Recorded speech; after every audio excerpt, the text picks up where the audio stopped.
Good morning बच्चों, how are you? Fine. So previous class में हमने थोड़ी लाइट के बारे में पढ़े थे, तो क्विक में हम थोड़ा सा रिवीजन करा दें लाइट के बारे में। तो पिछले क्लास में प्रीवियस क्लास में हमने पढ़ा था कि लाइट क्या होती है। तो light is a form of energy that enable us to see an object. किसी ऑब्जेक्ट को देखने के लिए हमको लाइट की ज़रूरत होती है। हमने कुछ एग्जांपल भी आपको बताया था कि अगर आप डार्क रूम में बैठे हुए हो और ऑब्जेक्ट को देख नहीं पा रहे हो क्योंकि वहाँ अब्सेंस ऑफ लाइट है। फिर हमने कुछ डिस्कशन की थी प्रॉपर्टीज़ ऑफ लाइट के बारे में कि नेचर ऑफ लाइट कैसा होता है, ये हमने डिस्कशन किया था। तो पहली प्रॉपर्टीज़ थी हमारी electromagnetic wave, so does not required any medium to travel. जिस तरह से इलेक्ट्रोमैग्नेटिक वेव का नेचर होता है, ठीक उसी तरह से लाइट का भी नेचर होता है। इलेक्ट्रोमैग्नेटिक वेव के लिए कोई मीडियम की ज़रूरत नहीं होती है, ठीक उसी तरह से लाइट के लिए भी कोई मीडियम की ज़रूरत नहीं होती है जब वो ट्रेवल करती है तब। सेकेंड प्रॉपर्टीज़ थी light tends to travel in straight line. हमेशा आपकी जो लाइट है वो ट्रेवल करती है स्ट्रेट पाथ में। ये हमने पिछले टॉपिक में भी डिस्कशन किया था। Light has A dual nature. Light के पास दो नेचर होते हैं, एक होता है वेव, दूसरा होता है पार्टिकल नेचर। नेक्स्ट प्रॉपर्टी है लाइट कास्ट शैडो। लाइट हमेशा शैडो प्रोड्यूस करती है, जो आप देखते हो दिनचर्या के लाइफ में। Next properties speed of light maximum in vacuum. Speed of light जो है मैक्सिमम होती है वैक्यूम में, और जो कि होती है 3 × 10⁸ मीटर पर सेकेंड। अब रिफ्लेक्शन और रिफ्रैक्शन को थोड़ा समझेंगे बहुत शॉर्ट तरीके से। हमने बताया था कि अगर नेचर ऑफ मटेरियल ओपेक है आपका तो रिफ्लेक्शन वाली प्रॉपर्टीज़ होगी, और अगर ट्रांसपेरेंट नेचर की मटेरियल से अगर लाइट इंटर करती है तो रिफ्रैक्शन वाली प्रॉपर्टीज़ होती है। अगर आप ध्यान से देखोगे रिफ्लेक्शन और रिफ्रैक्शन में, तो एक में लाइट फॉल्स करने के बाद सरफेस के बाद वो रिफ्लेक्ट होके वापस रिटर्न हो जाती है। जब दूसरे केस में अगर हम रिफ्रैक्शन की बात करें तो लाइट एक मीडियम से दूसरे मीडियम में इंटर कर जाती है। तो यही दोनों में डिफरेंस है, रिफ्लेक्शन और रिफ्रैक्शन में। एब्जॉर्प्शन आपके सिलेबस में नहीं है तो हम उस पर कोई डिस्कशन नहीं करेंगे। सो नेक्स्ट टॉपिक में है आपका रिफ्लेक्शन। और हम पिछले बार भी हमने डिस्कस किया था कि bouncing back of light when it strike on a plane polish surface like a mirror. जैसे कोई आपका मिरर लेते हो और वन साइड उसको पॉलिश कर देते हो, फिर लाइट आपकी जब वहाँ पे स्ट्राइक होती है तो ड्यू टू कॉटेड की वजह से वो ओपेक इन नेचर हो जाएगा, और यहाँ पे रिफ्लेक्शन वाली प्रॉपर्टीज हमको देखने को मिलेगी। अब हम बात करेंगे लॉज ऑफ रिफ्लेक्शन, जो हम पिछले क्लास में भी हम डिस्कशन किए थे कि angle of incident is equal to the angle of reflection. थोड़ा सा डायग्राम से इसको समझने की कोशिश करेंगे। क्या था, सपोज कीजिए कि आपका कोई प्लेन मिरर है और इस प्लेन मिरर पे कोई एक इंसिडेंट एंगल इस तरह से आ रही है। इसका रिफ्लेक्शन कुछ ऐसा जाएगा, बीच में आपका नॉर्मल होगा। हमने बताया था कि इस नॉर्मल लाइन से ये इंसिडेंट रे, ये जो आपकी जा रही है इंसिडेंट रे है, और बाहर की तरफ एरो दिखाएंगे तो रिफ्लेक्शन रे हो जाएगी। तो इंसिडेंट रे और नॉर्मल, इन दोनों बीच की जो एंगल होगी उसको हम एंगल ऑफ इंसिडेंट कहेंगे। सिमिलरली ये नॉर्मल और ये रिफ्लेक्टेड रे कि बीच की जो एंगल होगी उसको हम एंगल ऑफ रिफ्लेक्शन कहेंगे। और पहले लॉज के हिसाब से, रिफ्लेक्शन के पहले लॉज के हिसाब से, सपोज कीजिए कि इस एंगल को हम आई मानते हैं और इस एंगल को आर मानते हैं, तो एंगल ऑफ आई जो है इक्वल होगा एंगल ऑफ आर के। तो आपको पता चल गया होगा कि angle of incident must be equal to angle of reflection according to first laws of motion. Second laws of motion क्या बोलता है इसका, the incident ray, refracted ray and the normal line all lie in the same plane. देखिए अब तीनों के तीनों line जो है आपका इंसिडेंट रे, रिफ्लेक्टेड रे और नॉर्मल, ये एक ही प्लेन के अंदर आ रहे हैं। ये सेकेंड लॉज ऑफ रिफ्लेक्शन है आपका। तो आपको रिफ्लेक्शन की दोनों लॉज समझ में आ गई होगी। नेक्स्ट टॉपिक में हमारा है रियल इमेज और वर्चुअल इमेज। कल प्रीवियस क्लास में हमने डिस्कशन किया था कि कब हम रियल इमेज कहेंगे और कब हम वर्चुअल इमेज कहेंगे। तो सबसे पहले हम लेके चलते हैं वर्चुअल इमेज।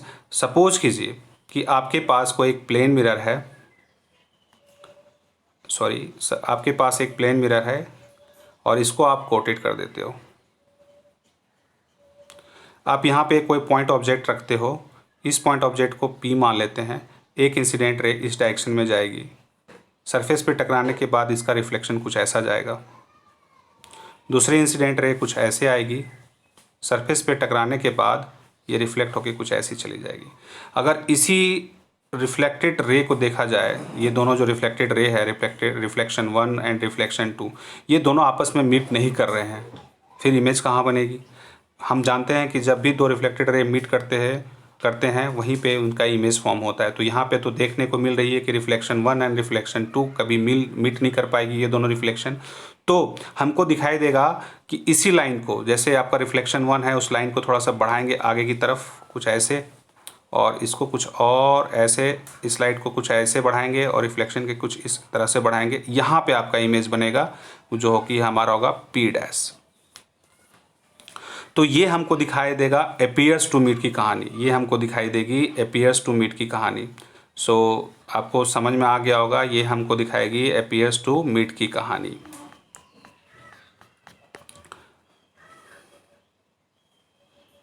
सो आप लोग को वर्चुअल के बारे में समझ में आ गया कि बिहाइंड द मिरर इमेज हमारा वर्चुअल बनता है। सेम साइज होता है ऑब्जेक्ट और इमेज का साइज, दोनों का सेम साइज होता है। इक्वी डिस्टेंट होता है, जितनी दूरी आपकी ऑब्जेक्ट रखी होगी मिरर से, बिहाइंड द मिरर इमेज आपका उतनी ही दूरी पे बनेगी।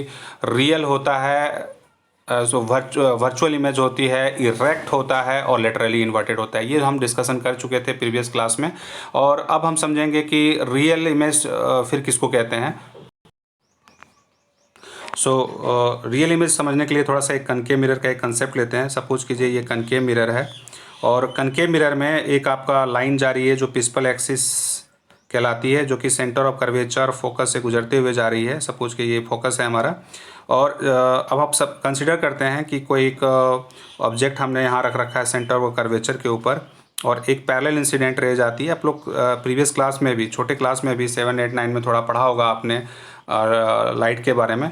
तो आपको पता है जब प्रिंसिपल एक्सिस से पास करते हुए जो लाइट जाती है वो फोकस से पास होती है।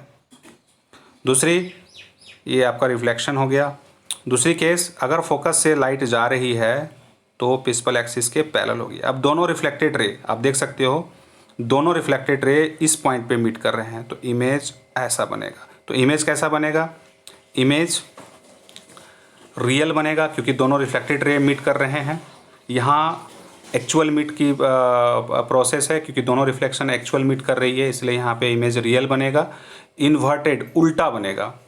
आप देख सकते हो कि ये उल्टा इमेज फॉर्म किया है। यहाँ पे आप देख सकते हो ये इमेज आपका उल्टा फॉर्म हुआ है। ये आपका इरेक्ट वाला फॉर्म जो था सीधा वाला, वो इरेक्ट फॉर्म में यहाँ पे फॉर्म्ड हुआ है।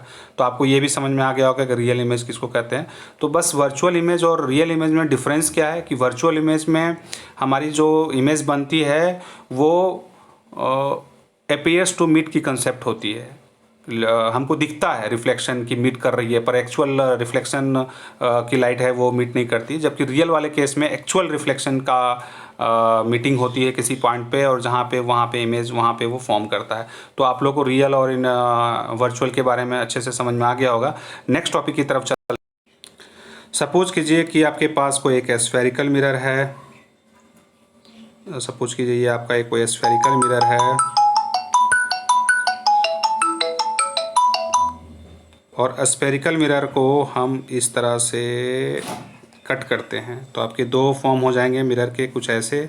मान लीजिए कि अगर हम इसके इनसाइड सरफेस को अगर हम पेंट करते हैं तो ये कन्वेक्स मिरर बन जाएगा, और अगर हम इसके आउटर सरफेस को पेंट कर देते हैं तो ये कनकेव मिरर बन जाएगा।